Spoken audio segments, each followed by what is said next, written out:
Welcome back to the channel, folks. I know we're not loud, we're not yelling into the microphones, we're not reacting like some channels do.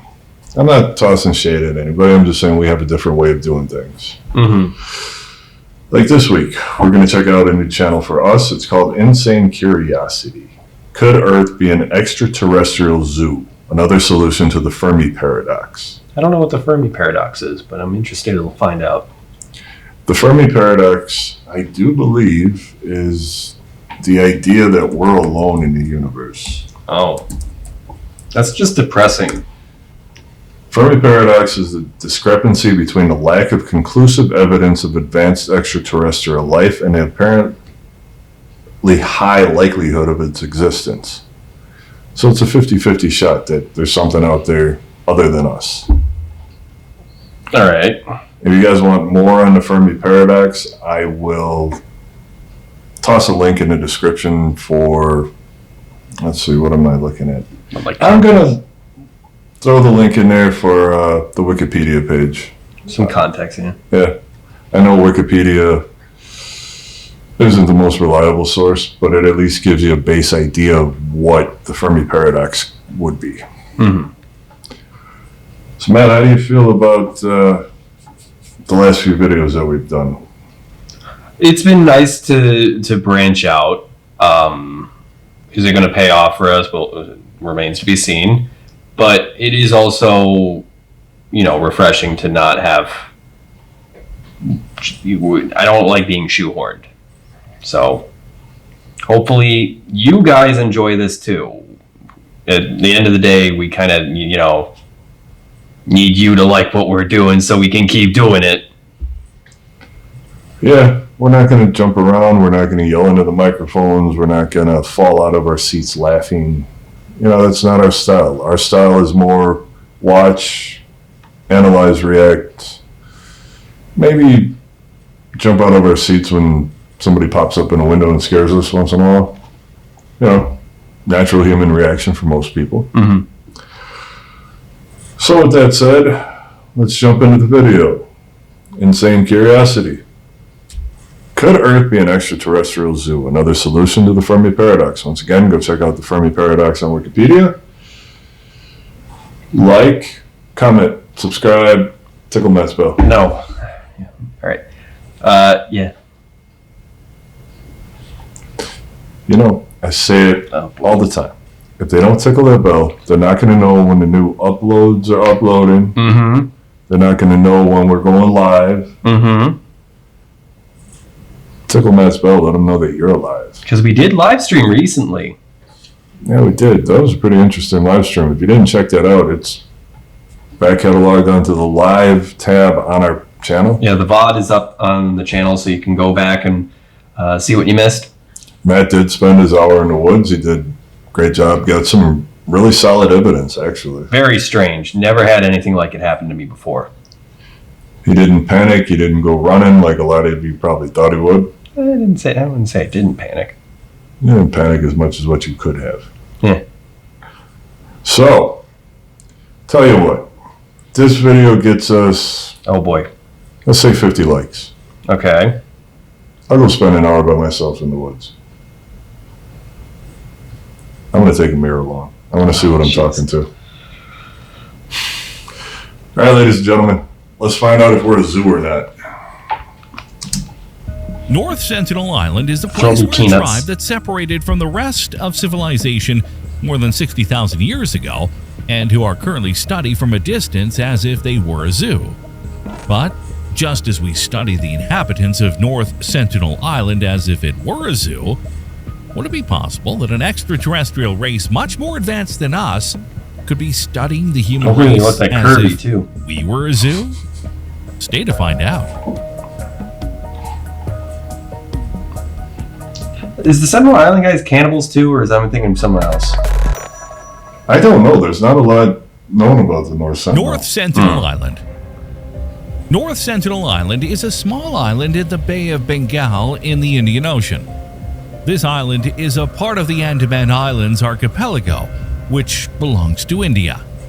What makes North Sentinel Island unique is that it is inhabited by an indigenous tribe known as the Sentinelese, who have lived in isolation with virtually no contact with the outside world for approximately 60,000 years. Jeez. In theory, the island belongs to the administrative district of South Andaman, part of Indian Union territory of the Andaman and Nicobar Islands. Still, the Indian authorities recognize the islanders' desire to live without contact with the world. Indian laws do not apply to the Sentinelese, who manage their affairs internally. Therefore, the island can be considered a de facto sovereign entity under Indian protection, since the Sentinelese themselves are unaware of the existence of said country and their membership in it. Given that the Sentinelese do not, in practice, carry out any customs activity or maintain relations with anyone outside the island, these powers that India assumes are more theoretical than real, since the island's inhabitants have never agreed anything with anyone. Sentinelese tribe is known for their hostility towards outsiders and their resistance to any form of outside contact. They have rejected attempts at rapprochement by explorers, fishermen, and Indian authorities on numerous occasions. The Indian government has established a policy of voluntary isolation and protection of the Sentinelese to preserve their culture and protect them from possible diseases that could devastate their population, since they have no immunity to common diseases such as flu or measles. Due to the danger of approaching North Sentinel Island and the established isolation policy, the island is one of the world's most inaccessible and mysterious places. Access to the island is prohibited by law, and Indian authorities have implemented an exclusion zone to protect the Sentinelese and anyone trying to approach. Why has it been decided to leave this tribe alone? It has been decided to leave the island's inhabitants alone because any contact with modern civilization could pose a mortal risk for them and anyone who tries to approach them. Throughout history, there have been various encounters with the inhabitants of the island. Some of them are: in 1880, the British ship Rifleman approached North Sentinel Island, and the ship's captain left gifts on the beach before departing. Later, a group of Sentinelese were seen breaking up and squashing the gifts, suggesting that the gifts were not accepted. 1896, the British government sent an expedition led by Maurice Vidal Portman to try and establish contact with the Sentinelese. The expedition was essentially a failure and resulted in the capture of several Sentinelese who were taken to the main island of the Andamans. However, the captured Sentinelese soon fell ill, and it was decided to return them to their While they're origin. sick? Yeah, that's kind of ignorant, During isn't the it? 1970s, Indian authorities made occasional trips to North Sentinel in an attempt to gain friendship of the tribe. They were usually organized at the request of leaders in search of adventure. On one of these expeditions, they left 2 pigs and a doll on the shore. But later, the Sentinelese hunted the pigs with their spears and That's a tiger. carried them along with the doll, indicated that the gifts were not accepted. These visits became more regular in the 1980s. The teams tried to land in places out of reach of the arrows and left gifts such as coconuts, bananas, and pieces of iron. Sometimes the Sentinelese seemed to make friendly gestures. Other times, they would take the gifts into the jungle and then shoot arrows at the group, trying to establish contact. Apparently, in 1991, there seems to have been a breakthrough. When the researchers arrived at North Sentinel, the tribe signaled for them to bring them gifts. And then, for the first time, they approached without their weapons. They even got into the water and approached the boats to collect more coconuts. However, this friendly contact did not last long. Although the gift-bearing trips continued for some years, the encounters were not always friendly. Sentinelese sometimes pointed their arrows at the group, trying to make contact, and on one occasion they attacked a wooden boat with their adzes, stone axes for cutting wood. No one knows why the Sentinelese abandoned and then resumed their hostility towards contact missions. Still, many researchers think it is likely that after the first approach, some Sentinelese fell ill and died from catching the flu or measles, causing the islanders to distrust the gifts and to return to their rejection and hostility. In 1996, regular gift-giving missions were ended, as many researchers began to question the logic of trying to contact people who are healthy and content and have had lived prosperously independently for more than 55,000 years. Friendly contact alone had devastating consequences, and prolonged contact with the Sentinelese would almost certainly have had tragic consequences. In subsequent years, only occasional visits took place. After the 2004 tsunami, researchers made 2 visits to verify from a distance that the tribe appeared to be healthy and had not suffered in any way from the ravages of the tsunami. That's pretty fair. They also confirmed that the hostilities continued because when they flew over the island by helicopter, they were greeted with arrows from its inhabitants. India then declared that it would not attempt new contacts with the Sentinelese. North Sentinel Island and its inhabitants, who have evolved wholly isolated from the rest of civilization, do not want or need to establish relations with us. However, even though they don't want to know anything about us, we do want to know a lot about them. A human zoo? It is likely that among the island's inhabitants, some curious people wonder where those men come from who dress in such colorful clothes on those boats that can cross the ocean. The Sentinelese cannot produce fire, but it is known that they can manipulate it. When lightning strikes and produces fire, they can feed it and maintain it for long periods. But once it goes out, they cannot generate it again. Make fire? Perhaps after many years since the last contact with our civilization, the youngest members of the island occasionally see lights in the distance from passing boats hundreds or thousands of kilometers away, and wonder how we can catch the sunlight in small spaces to illuminate us at night. For decades, several boats were shipwrecked on the island, and most of them contain metal which today is known to have been used to make the tips of their arrows harder. This is somewhat paradoxical, since although we have made great efforts to keep the members of the island isolated from the rest of civilization, we have indirectly provided them with materials and technologies that in everyday situations they would never have. In the case of humanity, we first mastered fire and then began to produce metal from much more complex processes. Still, the Sentinelese are taking that path in reverse, having metal at their disposal without first mastering fire. We have unintentionally changed how they continue to evolve and how they see the world. The most curious members of the island may occasionally look at the sky to contemplate the stars, and are surprised that every so often a train of stars that move one after another cross the sky. And every day they also manage to observe much more colorful stars that blink and move quickly in seemingly random directions. They do not know that those strange stars are not stars but creations of humanity, specifically satellites and airplanes, technologies they cannot even imagine. We can photograph the island from space with artificial satellites, or observe it with binoculars, thanks to modern technology. We also have technology to listen to what is happening on the island and cameras to photograph what they do. In this sense, could we say that the North Sentinel Island is a human zoo? Although it sounds somewhat cruel, seen from a scientific point of view, it probably is, since zoos are places where a specific species is kept, isolated, and under observation, trying as hard as possible not to interrupt its natural behavior, or if possible, study it without them realizing it. The Sentinelese are humans isolated on an island that guards a nation, where we can't always know who enters and who leaves.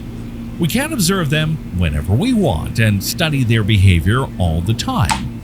Furthermore, they do not know that they are being observed and studied by us. So, the question is, would it be possible that, just as we study the Sentinelese without them realizing it, an extraterrestrial race could do the same with humans without us realizing it? It may sound weird, but let's remember that there are many things in the universe that we do not understand. Our technology does not yet allow us to carefully observe what happens on each planet of each star in the entire galaxy. What if, on the other side of the Milky Way, there is a Type 2 alien civilization on the Kardashev scale that is currently in the process of becoming a Type 3 civilization and has designated the Earth as a zoo to study life for billions of years? In this case, this civilization would have designated a sector of the Milky Way as a huge zoo made up of thousands of stars. All the stars in that sector, including the Sun, would be part of that enormous zoo, which is the property of this extraterrestrial civilization, with technology to observe what happens on each planet simultaneously. As well as in the North Sentinel Island, Human civilization governs itself, but at the same time, they are part of a conglomerate of stars with an owner and a name. We could be inside that enormous zoo, but we do not realize it. A sufficiently advanced civilization could study all the time what happens in our solar system and precisely what happens on our planet just to see how the human race evolves. And we would not be able to notice since they do not want to contact us. They only want to observe and study us without interrupting our evolution as a species, just as we did with the Sentinelese. If the Earth were a zoo, then would we be like the Sentinelese? This is pretty interesting. Okay, I do want to, he's more or less presenting us the hypothetical with a few analogs on, allowing us to, wrap our heads around the idea with a real-life example. It's not exactly proving it. He's just providing an example of a potential? Yeah. A hypothetical scenario. Yeah. So, I know that may not have been the most interesting video. Maybe not the most entertaining to watch, unfortunately. But it was a very good explanation of the the Sentinelese? Yes, thank you. So, unfortunately, that's it for this week. That was the end of his video.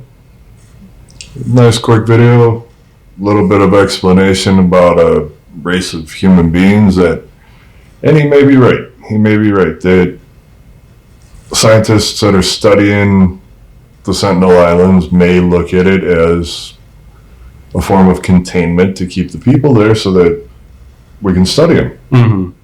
I think calling it a zoo is a little bit of a stretch, but it's better than a petri dish. Yeah, that's true. What do you guys think? I know this might be a little bit out there even for us, but I think it was entertaining. I definitely see the concept, and provided with all of the UFO phenomenon people have reported throughout the years, it's like I could see it. You guys want us to dig a little deeper into the Fermi paradox? Because I'm actually very interested in that part of the human experience. And it does lend into the UFO videos that two that we've watched, and we have a couple more lined up for you guys. Are we alone in the universe? Or is it really not possible for us to be alone? I don't think it is. I don't think that we are alone. I think that there's beings in the universe that are much more advanced than what we are, much more intelligent.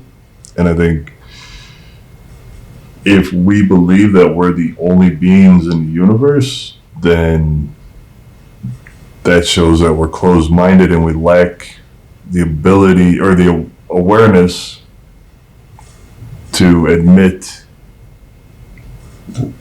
we're not smart. Well, even just the sheer mathematical probability alone says that, yeah, we are not alone. The amount of stars in the sky are there's more stars in the sky than there are grains of sand on Earth. That I remember right. And the theory is that not every single star has a habitable planet, but every single star has the potential to have one inhabitable celestial body. Mm-hmm. So, do the math. So stick with us, because we're going to dig into a little bit more of this. We're going to dig into a couple of conspiracy theories that Matt and I have been throwing around.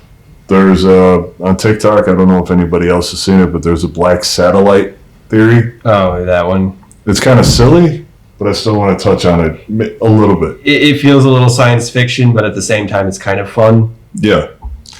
The hollow Earth theory, I think we're going to take a peek at that, because that one, it's very, very out there. Hollow Earth is weird too because it goes into like other conspiracies. Like it's like a connector. So all of these that we're going to talk about, I think we're going to find a way to maybe bring it, at least from our point of view, maybe from a creative, non-scientific way, maybe find a way to try and bring it all together. Mm-hmm. So join us as we do more than paranormal and show that we're not just a one-dimensional channel. From us to you, remember, if you're enjoying the new content, if you're a new viewer and you like what you see, remember to tickle Matt's bell. He gets lonely, and knowing that there's people out there watching our content and subscribing, it's going to make him feel better. That'll make me feel better, knowing that you guys are enjoying the same content that we're enjoying. Until next week, hope y'all have a good week. Remember, Okay. he's just a little guy. It doesn't take much to tickle that bell. Oh God.